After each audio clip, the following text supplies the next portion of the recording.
Asibonge nje ithuba kama kuPastor weNingi ngupastor ngumfundisi ngokuxola nje igama lokuzalwa. Sibonge nje wona wonke umuntu olandela ichannel kusukela ngifuna uku-address into eyodwa ngane zakwethu. Kunabantu abangibiza ngomkhulu.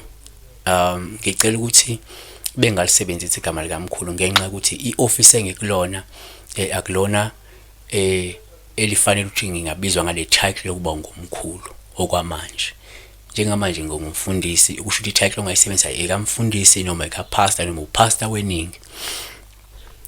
Umuntu ongangibiza ngomkhulu umuntu okwi-office lobungoma, okwi-office lokuba umelaphi wendabuko ngenxa yokuthi vele igama alisebenzisayo more often loyo muntu loyo. Yabona, ngiyabonga ke ingane zakwethu. Sobheka la iphupho lika Khanye Dube uthi-ke thokoza pastor ngabe kusho ukuthini uphupha abamhlophe befika nje ekhaya bezodeliver iTLB. Uma uphupha ubona umuntu ekupha noma kulethela ke la istin for sure, thina sithi istin for sure. Lolu phawu olubika ukuthi ngenzeka umuntu ohlalelwe ngumsebenzi onzima nokumele ubhekane nawo kungekudala empilweni. Kanti kwesinye isikhathi kuyeze kube lubika ukuthi usukulungele ukubhekana nesikhathi esinzima ngempumelelo. 2 uma uphupha ubona noma uphiwa istin for sure, nalolu uphawu olungabuye lubike ukuthi uzothola ukwesekwa okufanele noma okwanele ukuze ukwazi ukubhekana nezimo ezinzima futhi ezikubambelelayo empilweni. Ufani moment uthi ke siyabonga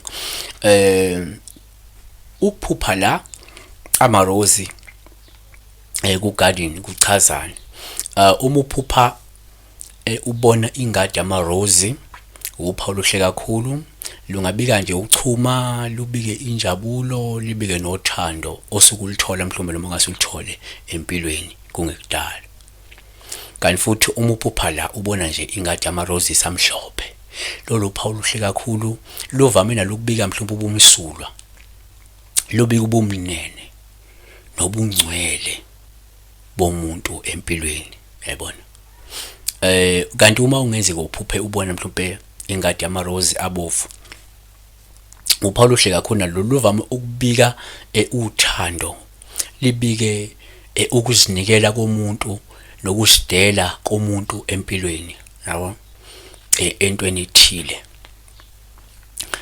Kanti uma uphupha mhlawumbe ubona ke ingadi yama-roses aphuzi noma ke ayelo phuzi, uphawu lolu oluhle nalo luvama ukubika ukuhlakanipha, lubika ukuba incitha buchopho noma ukuchitha ngokomqondo noma ukuba injula buchopho.